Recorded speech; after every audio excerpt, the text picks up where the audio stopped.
இந்தியால யாருக்கு வேண்டுமானாலும் உள்துறை அமைச்சரை சந்திப்பதற்கு உரிமை இருக்கு. ஆனா யாரு உள்துறை அமைச்சரை சந்திக்கிறாங்க?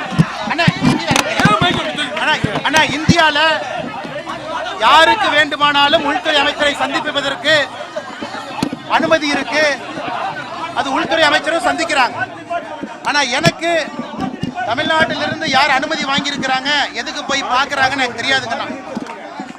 அதிகாரப்பூர்வமாக மாநிலத்தினுடைய சட்டம் ஒழுங்கை பற்றி தமிழ்நாட்டை சார்ந்த எந்த ஒரு தலைவராக இருந்தாலும் யாராக இருந்தாலும் உள்துறை அமைச்சர்கிட்ட போய் பேசலாம், பேசிக்கிட்டு இருக்காங்க.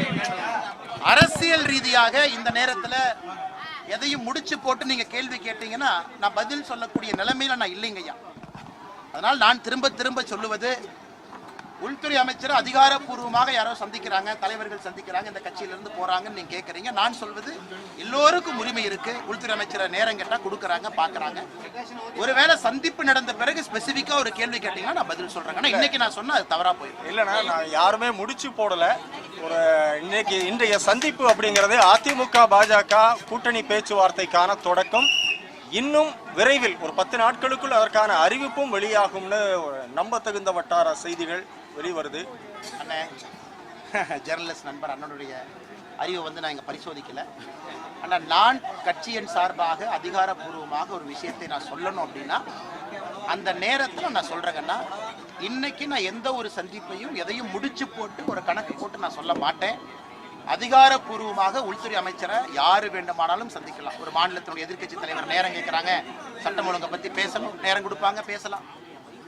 அரசியல் கணக்கு எதுவும் இல்லை. எங்களுடைய நோக்கம் அது இல்லை. பாரதிய ஜனதா கட்சி தமிழகத்தில் சிறப்பாக தேசிய ஜனநாயக கூட்டணி வளர்ந்து கொண்டு வருகிறது. எல்லோருடைய நோக்கமும் திராவிட முன்னேற்ற கழகம் ஆட்சியிலிருந்து அகற்றப்பட வேண்டும் என்று எல்லாரும் விரும்புகிறோம். அது ஒற்றை கோட்டில் நம்ம தேசிய ஜனநாயக கூட்டணியுடைய தலைவர்கள் நீங்க பார்த்தீங்க, எல்லோரும் ஒரே மேடையில் இன்னைக்கு இருக்கிறாங்க. தேசிய ஜனநாயக கூட்டணியில யாரு வந்து வேண்டுமானாலும் இணையலாம். நம்ம யாரையும் வேண்டான்னு சொல்ல போறதில்லை. அதிகாரப்பூர்வமாக உள்துறை அமைச்சரை யாரு வேண்டுமானாலும் சந்திக்கலாம். அவர்களையும் உள்துறை அமைச்சர் வேண்டாம் என்று சொல்ல போவது. அரசியல் சதுரங்கத்தில் காய்கள் எந்த பக்கம் வேண்டுமானாலும் எப்போது வேண்டுமானாலும் நகரலாம் அல்லது நகர்த்தப்படலாம் அப்படியா? ஆனா இப்பதான் நீங்க ஸ்டேஜ்ல பாத்தீங்க, நம்முடைய தேசிய ஜனநாயக கூட்டணியினுடைய எல்லா தலைவர்களும் அல்லது வர முடியாத தலைவர்கள் அவருடைய பிரதிநிதிகளை அனுப்பி இருக்கிறாங்க. ஒரே மேடையில் மிக அற்புதமாக ரமலான் நோன்பு திறப்பு விழாவை பாரதிய ஜனதா கட்சி இங்கே நடத்தி காட்டியிருக்கின்றோம். இஸ்லாமிய சொந்தங்களோடு எப்பொழுதும் பாரதிய ஜனதா கட்சி இருக்கும் என்பதை நாம தொடர்ந்து உணர்த்தி கொண்டிருக்கின்றோம். இப்ப இந்த நோன்பு விழாவை பார்த்து நம்முடைய முதலமைச்சர் அவர்கள் மாண்புமிகு ஐயா மு.க. ஸ்டாலின் ஐயா பொறாமப்படுற அளவுக்கு இந்த விழா நடந்திருக்கு. அது எப்படி பிஜேபி நடத்தலாம்? இதனை முதலமைச்சர் பேசுற வேலையா? நீங்க நடத்துறீங்க, நாங்கள் நடத்துறோம். எங்களுடைய கட்சியில இஸ்லாமிய சொந்தங்கள் இருக்கிறாங்க. இஸ்லாமிய சொந்தங்கள் எங்க கட்சியை வழி நடத்துறாங்க. அப்படி இருக்கும் பொழுது திமுகவுக்கு யாராவது பட்டா போட்டு கொடுத்துருக்காங்களா? தமிழ்நாட்டில் இஸ்லாமிய சொந்தங்களுக்கு நோன்பு திறப்பு விழா திமுக மட்டும்தான் நடத்தணும்னு ரெஜிஸ்டர் ஆபீஸ்ல பத்திரம் போட்டு ஐயா மு.க. ஸ்டாலின் அவர்கள் அறிவாலயத்தில் ஒட்டி வச்சிருக்காங்கன்னா இதெல்லாம் அவருடைய வைத்தறிச்சலை காட்டுது. இஸ்லாமிய சொந்தங்கள் இன்னைக்கு ஐயா மோடி அவர்களுடைய தலைமை ஏத்துக்கிட்டாங்க. மோடி அவர்கள் செய்திருக்கக்கூடிய வேலைகளை பார்க்கறாங்க. இதையெல்லாம் பார்த்து தமிழகத்தினுடைய முதலமைச்சர் ஐயா ஸ்டாலின் அவர்கள் பொறாமப்படுறாங்க. இப்போ நாங்க பேட்டி கேட்கும் போது கூட திரு டிடிவி தினகரன், திரு ஓபிஎஸ் 2 பேருமே என்ன சொன்னாங்க அப்படின்னா, அதிமுகவினுடைய அனைத்து அணிகளும் ஒன்றாக இணைய வேண்டுமா அப்படின்னு கேட்டேன்.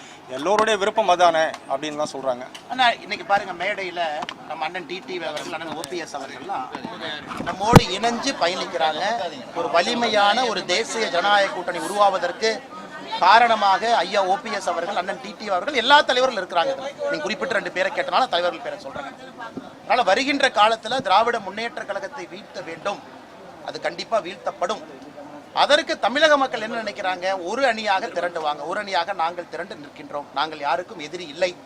அதனால்தான் ஏற்கனவே சொல்லியிருக்காங்கன்னா, தேசிய ஜனநாயக கூட்டணியில எந்த ஒரு கட்சியும் எந்த ஒரு தலைவரும் தாராளமா வரலாம், திமுகவை வீழ்த்த வேண்டும் என்று நினைத்தால். இந்த தேர்தல் களம் எப்படி இருக்குன்னு நினைக்கிறீங்க?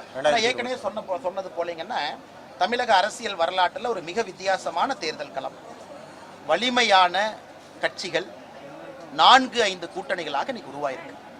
திமுக தலைமையிலான கூட்டணி, அதிமுக தலைமையிலான கூட்டணி, பாஜக தலைமையிலான தேசிய ஜனநாயக கூட்டணி, அண்ணன் சீமான் அவர்கள், அண்ணன் விஜய் அவர்கள். இன்னைக்கு 5 முனை போட்டி. இந்தியாவில் எங்கேயுமே 5 முனை போட்டியை நாம யாரும் பார்த்தது கிடையாது. எல்லாரும் வலிமையானவங்க தான். அண்ணன் சீமான் அவர்களும் அவருடைய வாக்கு வந்தியை தொடர்ந்து காட்டிட்டு இருக்காங்க. அது இடைத்தேர்தலாக இருந்தாலும் சரி, பாராளுமன்ற தேர்தலாக இருந்தாலும் சரி, சீமானண்ணன் தயாராக இருக்கிறாங்க. அதே போல் அண்ணன் விஜய் அவர்கள் புதிதாக வந்திருக்கிறாங்க, அவர்களும் நாங்களும் இன்னைக்கு பெருசாக இருக்கிறோம் அப்படின்னு தொடர்ந்து பேசுகிறாங்க. 5 முனை போட்டி தமிழகத்துக்கு நல்லதா எனக்கு தெரியாது. பத்திரிகை நண்பர்கள், பொதுமக்கள் நீங்கள் சொல்லணும். 5 முனை 3 முனையாக மாற வாய்ப்பு இருக்கா எனக்கு தெரியாதுங்கண்ணா. அடுத்த 8 மாத காலத்தில் இந்த 5 முனை எப்படி போகுது நம்ம பார்ப்போங்கண்ணா. அலையன்ஸ் எப்படி போயிட்டு இருக்கு? அலையன்ஸ்க்கான பேச்சு அண்ணா நீங்கள் பார்த்தீங்களா ஸ்டேஜில் எல்லா அலையன்ஸ் தலைவர்களும் ஸ்டேஜில் இருந்தாங்க, எல்லாரும் இருந்தாங்க. பாரதிய ஜனதா கட்சியினுடைய இஸ்லாமிய சொந்தங்களுக்கு நோன்பு திறப்பு விழா, தேசிய ஜனநாயக கூட்டணி எவ்வளவு பிரம்மாண்டமான நிகழ்வு நீங்க பார்த்தீங்க. நம்மை பொறுத்தவரை பரஸ்பரம் விட்டு கொடுத்து அனுசரித்து தான் எல்லாரும் பயணம் செய்து கொண்டிருக்கின்றோம். அது கூட்டணியினுடைய மிக முக்கியம். சின்ன கட்சி பெரிய கட்சி என்று எப்பொழுதும் நாங்கள் பார்த்தது கிடையாது. எல்லோரையும் சமமாக தான் நடத்துகிறோம். வருகின்ற காலத்தில் தேசிய ஜனநாயக கூட்டணி இன்னும் பெரிதாகும், விரிவாகும். ஒரே நோக்கம் என்னன்னா திராவிட முன்னேற்ற கழகத்தை வீழ்த்த வேண்டும். ஓகேவா?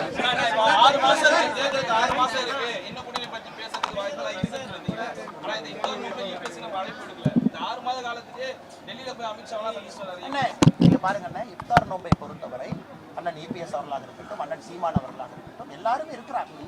இன்னைக்கு தேசிய ஜனநாயக கூட்டணி இன்னைக்கு யார் இருக்காங்களோ எல்லோரும் சேர்ந்து இந்த இஃப்தார் நோன்பை நடத்திருக்கோம். நாளைக்கு அண்ணன் டிடிவி அவர்கள் நடத்துறாங்க இஃப்தார் நோன்பு, அதில் நானும் பங்கேற்கின்றேன். இன்னைக்கு யார் நம்ம கூட்டணியில் தலைவர்கள் இருக்கின்றோமோ எல்லாருமே பரஸ்பரம் ஒருவருக்கொருவர் பேசி இதை நடத்துறோம். எல்லோரும் இஸ்லாமிய சொந்தங்களுக்கு ஒரே செய்தியை சொல்றோம். திமுக காரங்க மட்டும் பட்டா போட்ட மாதிரி இங்கே எங்கேயும் சுத்திக்கிட்டு இருக்காங்க, அவங்க நம்பாதீங்க. திராவிட முன்னேற்ற கழகம் செய்திருக்கக்கூடிய தவறுகளை, துரோகங்களை பட்டியலிட்டு காட்டிக் கொண்டிருக்கின்றோம். அதனால் இஸ்லாமிய சொந்தங்களாக இருக்கட்டும், கிறிஸ்தவ சொந்தங்களாக இருக்கட்டும், யாரும் அவர்களை வாக்கு வங்கியாக எடுத்துக்கொள்ள முடியாது. எல்லோரும் தேசிய ஜனநாயக கூட்டணியின் பக்கம் வர ஆரம்பித்திருக்கிறார்கள். அது 2026 தேர்தலில் பிரதிபலிக்கும். 25 ஆண்டுகளுக்கு மேலாக சிறையில் உள்ள இஸ்லாமியர்களை விடுதலை செய்யணும் மேடையிலே நிறைய பேர் போகிறார். திமுக வாக்குறுதி பாஜக அதை ஏற்றுக்கொள்ளார். 25 ஆண்டு பாரதிய ஜனதா கட்சியினுடைய பொசிஷன் ரொம்ப கிளியர். நாங்க எந்த ஒரு குற்றவாளி சிறை தண்டனை பெற்றவரை எப்பொழுதுமே மதத்தின் அடிப்படையில் இந்து, முஸ்லீம், கிறிஸ்டியன் நம்ம பார்க்கணும். நம்மை பொறுத்தவரை குற்றவாளிகளை 2 தரமாக பார்க்கின்றோம். ஃபண்டமெண்டலிஸ்ட் குற்றவாளிகள், அதாவது ஒரு பாம்பு பிளாஸ்ட், டெரர் இன்சிடென்ட்ல மாட்டியிருக்கிறவங்க. எத்தனையோ இஸ்லாமிய சொந்தங்கள் வேறு வேறு கேஸ்ல லைஃப் இம்ப்ரிசன்மென்ட் இருக்கிறாங்க. அவர்களுக்கு ஒரு மானசீக முறையில் அவர்களுக்கு நல்ல ஒரு விஷயம் நடக்க வேண்டும் நினைக்கிறேன். ஏன்னா 14 வருஷம் ஆயிடுச்சு சிறையில் வச்சிருக்கணுமா? எங்களை பொறுத்தவரை மதத்தின் அடிப்படையில் பார்க்காம ஃபண்டமெண்டலிஸ்ட் டெரர் இன்சிடென்ட் தான் பார்க்கறோம். அதிலும் நாங்கள் இஸ்லாம் என்கின்ற வார்த்தையை பயன்படுத்துறோம். ஒரு ஹார்டு கோர் டெரரிஸ்டா இருக்கும்பொழுது அவர்களுக்கான இது வேற. அதே போல ஒரு நார்மல் கிரைம்ல ஒருத்தவங்க இருக்காங்க, மதத்தின் அடிப்படையில் சொல்ல அதற்கான சட்டம் வேற. அதன் அடிப்படையில் தான் எல்லா தலைவர்களும் பேசிக் கொண்டிருக்கிறாங்க.